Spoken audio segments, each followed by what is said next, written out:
Hey guys, I'm Andy, and I'm here to talk about all things mundane and makeup related. So if that's your vibe, I'd love it if you'd subscribe to be part of my little slice of the internet.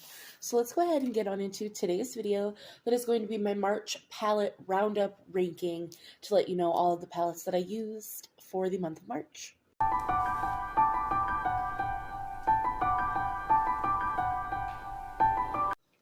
Alrighty, so I actually used 10 palettes in the month of March, so pretty proud, pretty happy with that.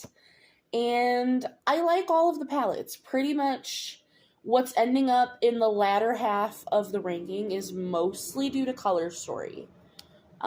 Because if the palettes weren't up to par, then I would be decluttering them. So, for number 10, we have my current Level Up palette, which is my ColourPop Going Coconuts, which looks like this if you don't know. I do have this as my brown mattes on my eye today, but this is just in spot number 10 because I'm not a huge fan of neutrals. This is a great neutral palette, and it's why I keep it around, especially because I do love these three shimmers that are in this palette when I want a neutral look, and like it lended itself well to the orange look that I did today, so I like having it around, but just color story-wise, everything else that I used was colorful, so this just had to rank number 10 for that reason.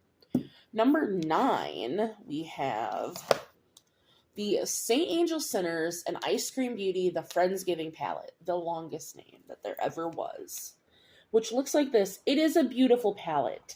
I had it in a project for this green shade here, which the shimmers are absolutely stunning, but I'm a broken record at this point. I don't feel like the mattes really go with the shimmers. Like the mattes are very purple heavy, and then we have like the brown is nice and a black, but so the color story, like it just individually, I think it's okay, but it doesn't go all together for me. But the shimmers are absolutely stunning, and I feel like as a companion palette, I'm going to just absolutely love this palette. But that's why it ranked number 9. For spot number 8, I have my ColourPop In a Trance palette, which is rolled into my color pan, project pan, which looks like this.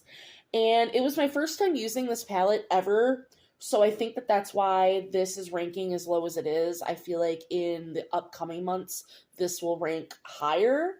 But I will say I used this first shade here, which is Clarity. And it is just a shittier version of Ice Dream. And actually, I have them both because I have Ice Dream in a project right now. So let me just show you in case you were wondering, because Ice Dream is a ColourPop Super Shock if you don't know and are not aware. This is like the one of the most beautiful Super Shocks. So this is Ice Dream. And it's just this transparent blue to purple with maybe like a little bit of pink. It's beautiful. It can make almost any look just transform and look stunning. It's why Deb from Deb B raved about Ice Dream. It's why so many of us just absolutely love this. Now this shade, it has that same like putty formula. I feel like this is a Super Shock, but it's got the same profile of like it's a pinky purple blue. It doesn't sparkle the same. It doesn't shine the same. It still has that transparent base. But when I put it on my inner corner, I was so just disappointed because it doesn't even really shine. It didn't even really catch the light enough that I felt I needed to top Ice Dream over this. So I feel like I'm never going to reach for this shade, really. I do want to try it again as like a fully like on my lid, and maybe I'll like it better that way. But as an inner corner shade, I just didn't love that. And I had to say like this whole thing because so sorry.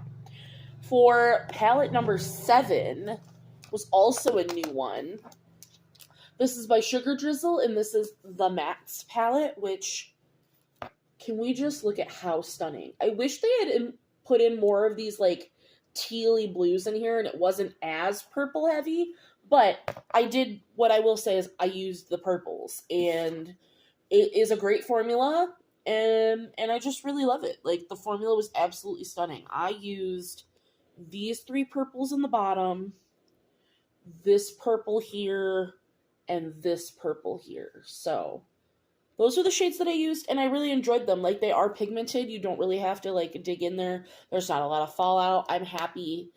I will be happy to use this palette more in the coming future, but it was my first time using this, so I didn't feel like I could rank it top 5, but it was good. It was good. And in spot number 6, to round out the bottom 5, I have my Natasha Denona Retro palette, which, again, it was my first time using this palette. My look came out fantastic, but it's another burgundy palette, and I love this color story on me. I think burgundy palettes really look well on my skin. They look well with my eye color, but just compared to other palettes that can give me this similar look, this one isn't my favorite.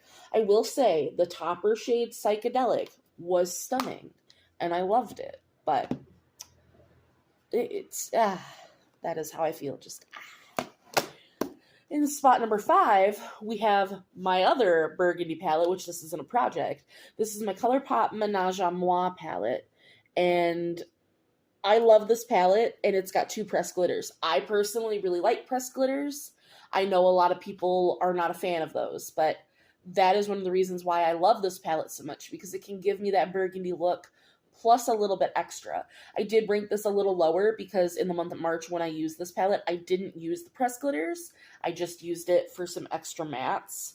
So just based on the other 4 palettes that are in front of me, this had to be number 5. But this is one of my favorite burgundy palettes left in my collection.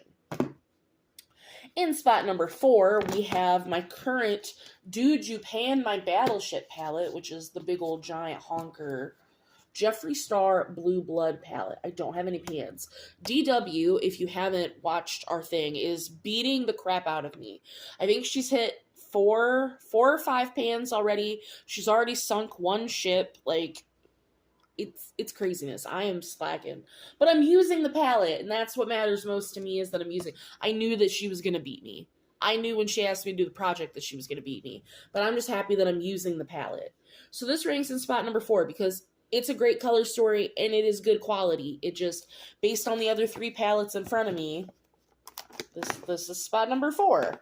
What can I say? The 3 other palettes in front of me, I just love more than this. But we're working on it. We're getting there. So let me put these back, because I'm still working on these. Okay. In spot number 3, we have ColourPop.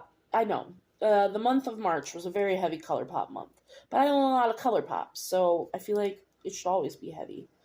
It's the Just My Luck palette. Let me see. And I seem to use this no matter what green palettes I have in my collection. I always use this on St. Patrick's Day. And I love this greeny brown, and this Mary Jane shade is one of my favorite greens in my collection. So I love the shimmers. I love this color story, and I just, even though this isn't my number 1 green palette in my collection, it is still the palette I use at every St. Patrick's Day, because it's perfect. So, for that reason, this is number 3, because And spot 1 and 2 were rough. I went back and forth and was like, what do I want to do? Which one do I really want to rank number 1? And so, spot number 2 is my ColourPop Wine and Only palette. I love this palette so much because I love that ColourPop actually gave us some depth. We don't see a lot of depth from them, and we got it in this palette. And I love ColourPop sequin shades. I'm also in the minority with that. I feel like a lot of people don't like pressed glitters, and a lot of people don't like their sequin shades, which, if you don't know, that's the mattes with glitter. I love them. And I just love this palette. I think it was a great addition, and every time I use this, it's just, I love pairing this with the Ménage à Moi palette because, again, the depth that this brings is just unparalleled, and this just rolled out of our project. So, there we go. And in spot number 1, we have my other big honker, the Jeffree Star Alien palette. I had this in a project, but I'm very sad that it's already done and over with. This is the color story of the Alien palette. It is beautiful. I used it in another green look this month, and I used these mattes with this like yellowy shade, and then I used the shade Alien and Interstellar and Pluto, and it was absolutely stunning. Love it so much. It's just, his formula is great, you can't deny that, and I love the color story of this palette, and it's so grungy that I had to rate this one number one. So that is the 10 palettes that I used for March. I hope you guys enjoyed. Let me know what was your most used palette for March? What have you been reaching for?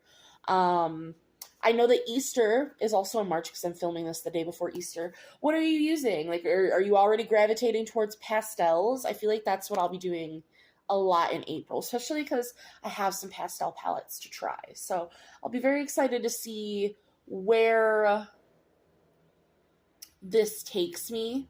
So I would love to know your thoughts, comments, questions, everything down below, and I will see you in the next one. Bye, guys.